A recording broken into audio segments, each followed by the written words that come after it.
नमस्कार दोस्तों, मैं फिर से आ गया ज्ञान देने के लिए। यार एक्चुअली मुझे अच्छा नहीं लगता है कि मैं किसी पॉलिटिकल इशू को लेके या अपने विचार रखूं और बताऊं कि मैं क्या सोचता हूं या फिर क्या सही है क्या गलत है। But the eternal hypocrisy of these blind followers of some parties, actually they force me to do so, like हमेशा हर बार आके मुझे बनाना पड़ता है वीडियो। तो अभी मैं बताता हूँ कि अभी क्या हुआ हाल ही में। मैं आजकल बहुत देख रहा हूँ, मेरे कुछ एक दोस्त हैं फेसबुक पर जो और फेसबुक क्या, मुझे व्हाट्सएप पे पर्सनल मैसेजेस भेजते रहते हैं कि तू बीजेपी को सपोर्ट करता है, ये देख क्या हो रहा है, ये बीजेपी ने बेड्स नहीं बनवाए, बीजेपी मंदिर बनाने में लगी है, बीजेपी मूर्तियाँ बनवाने में लगी है। मैं क्या ओके, तो मतलब मुझे एक्सप्लेनेशन एक पब्लिकली आके देनी पड़ेगी कि मैं क्यों सपोर्ट करता हूँ और क्या एक्चुअल नंबर्स भी मैं आपको कुछ शेयर करूँगा आपके साथ। तो सबसे पहली तो बात आती है कि सबसे पहला इल्ज़ाम तो यही लगाता है कि बीजेपी हिंदू मुस्लिम करती है, ये करती है, वो करती है। तो मैं आपसे एक सवाल पूछता हूँ, शुक्र है कि बीजेपी 1947 से पहले नहीं थी, आज़ादी से पहले नहीं थी, नहीं तो आप तो बोल देते कि भारत का जो पार्टीशन हुआ था, पाकिस्तान और बांग्लादेश बना था, वो बीजेपी और मोदी ने बनवाया था, मोदी ने किया था। खैर वो अलग इशू है, उस पर मैं नहीं जाना चाहूँगा अभी। बट मैं अभी एक जो चीज़ एड्रेस करना चाह रहा था वो ये था कि इंफ्रास्ट्रक्चर और जो भी चीज़ें उसमें क्या एक्चुअल फिगर है, क्या रियल नंबर्स है।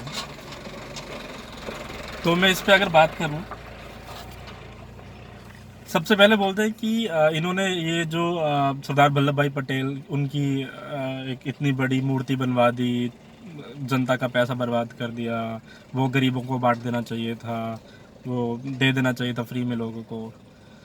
मतलब मुझे समझ में नहीं आता है कि इतने हक से भीख कौन मांगता है।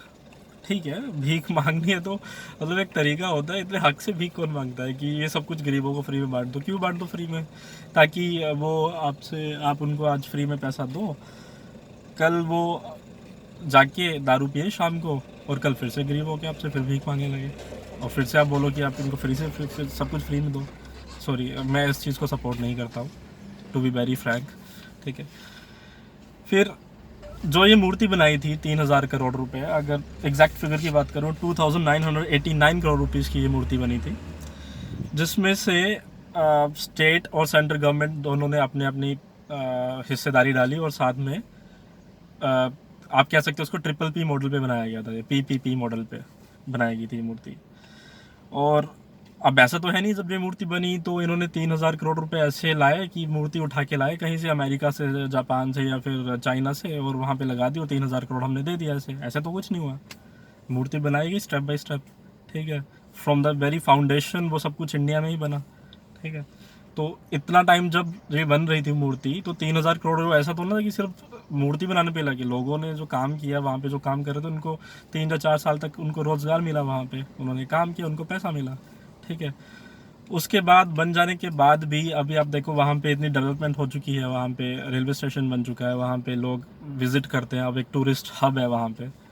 तो मतलब क्या लॉजिक है कि आप बोलते हैं कि इन्होंने फ्री में पैसा बांट दिया? ऐसा तो नहीं कुछ हुआ ना। और दूसरी बात, मैं आपको एक चीज़ बताऊं कि आज आप किसी मॉन्यूमेंट को विजिट करने जाते हो, विश्व धरोहर जिसको आप बोलते हो, कि आप समझ लो कि ताजमहल भी जाते हो फॉर दैट मैटर। ठीक है, या फिर आप किसी भी मंदिर में भी जाते हो पुराने में, तो वो किसी ने पैसा खर्चा करके ही बनाया था ना, तभी आप आज जाके वहाँ पे विजिट कर पा रहे हो ना। ऐसा तो है नहीं कि वो एलियंस आए थे और वहाँ पे रख के चले गए कि आपकी जो आने वाली जनरेशन होगी ये घूम सकेंगी यहाँ पे फ्री में। ऐसा तो कुछ नहीं हुआ था ना। वहाँ पे भी ऐसे ही मॉन्यूमेंट्स बने, तो मॉन्यूमेंट बनाने में खर्चा होगा और वो एक देश को कहीं ना कहीं टूरिज्म में और सेक्टर में हेल्प करता है। अगर मैं फिगर्स की बात करूँ, ओवर 128,000 टूरिस्ट विजिट किए थे in the very first 11 days. ठीक है, मतलब 1,28,000 लोगों ने विजिट किया था 11 दिन में, पहले 11 दिन में। उसके बाद टिल नवंबर 2019 की जो फिगर थी वो 15,000 लोग विजिट कर रहे हैं उसको। ठीक है, and that has out numbered even unity, sorry Libre, statue of liberty को भी उसने आउट नंबर कर दिया। ठीक है, टूरिज्म और उसके सेक्टर, विजिटर्स के सेक्टर नंबर में। तो फिर मतलब ये सारी दलीलें देना बंद करो कि पैसा फ्री में बांट दो, ये गलत कर दिया, वो गलत कर दिया। हर एक चीज़ अपनी जगह सही है। ठीक है, अब आप अपना इतनी नैरो माइंडेड थिंकिंग लेकर चलना चाहते हो, और बाय द वे आप बोलते हो, खुद को क्लेम करते हैं कि बहुत ही रैशनल थिंकर्स हैं, बहुत ही लिबरल हैं, बट मुझे नहीं समझ में आता लिबरलिज्म इनका कब हम चला जाता है, जब कोई दूसरा बंदा फिगर्स के साथ इनके सामने आता है, तब वो उसको अंधभक्त बोलते हैं। मुझे भी बोला जाएगा अभी थोड़ी देर में, मुझे भी पता है, ठीक है। खैर, और फिर आती है बात हॉस्पिटल में बेड्स और ये सारी कुछ बातों की ना, कि एम्स नहीं बनवाए इन्होंने, ये नहीं किया, वो नहीं किया। तो मैं एम्स के बारे में भी आता हूँ। 1956 में पहला एम्स इनॉग्रेट किया गया था, स्टार्ट किया गया था, ठीक है, उनके ग्रेट श्री जवाहरलाल नेहरू जी ने, ठीक है। उसके बाद से इन्होंने 2000 तक, मतलब जितनी भी इनकी सरकारें रही, इन्होंने कभी नहीं सोचा कि हमें लोगों को अफोर्डेबल मेडिकल फैसिलिटीज़ देनी है, ठीक है, कुछ नहीं सोचा इस बारे में।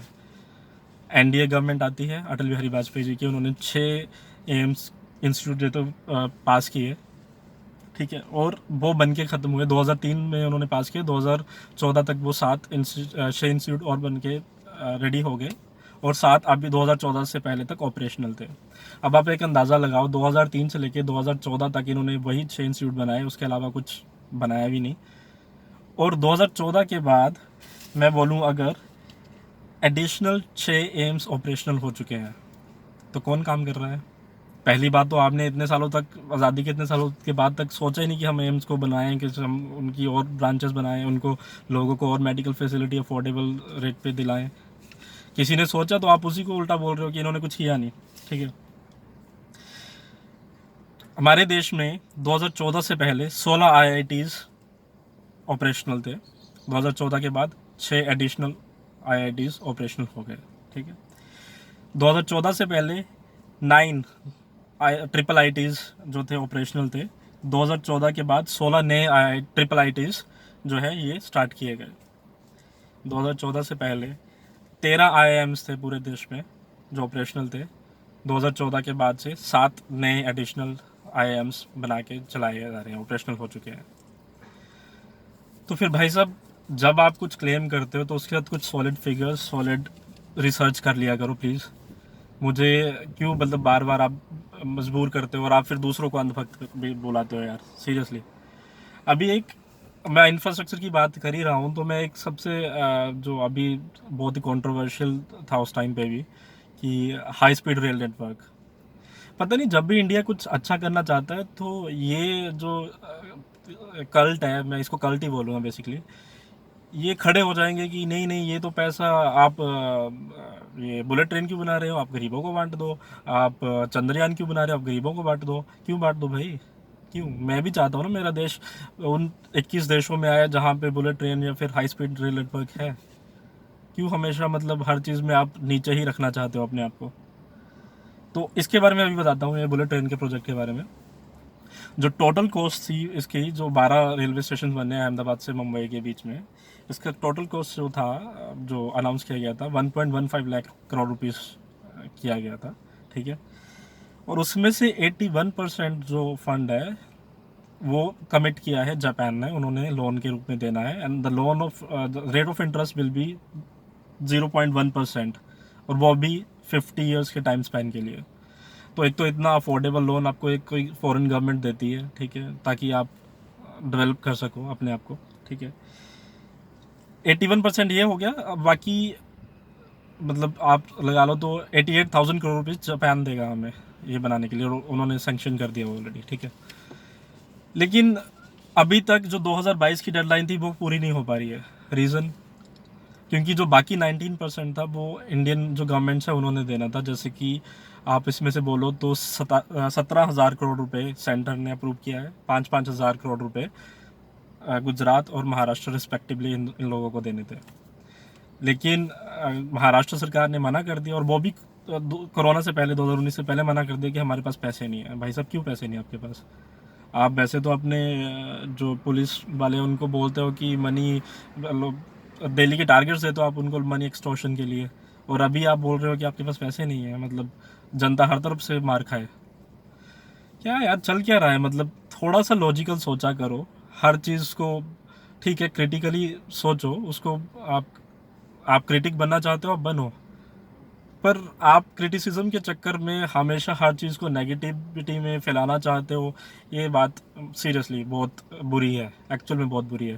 और मैं नहीं कहता हूँ कि आप मोदी या राहुल गांधी को भी, इवन राहुल गांधी को तो खैर मैं सुनता भी नहीं हूँ, कि उसको आप सुनो और ब्लाइंडली उनकी चीज़ें फॉलो करना शुरू कर दो, क्योंकि उसके पास तो वैसे फिगर्स ही नहीं होते, वो पता नहीं कहाँ से लेके आते हैं भाई साहब, और कहाँ क्या बोलना शुरू कर देते हैं।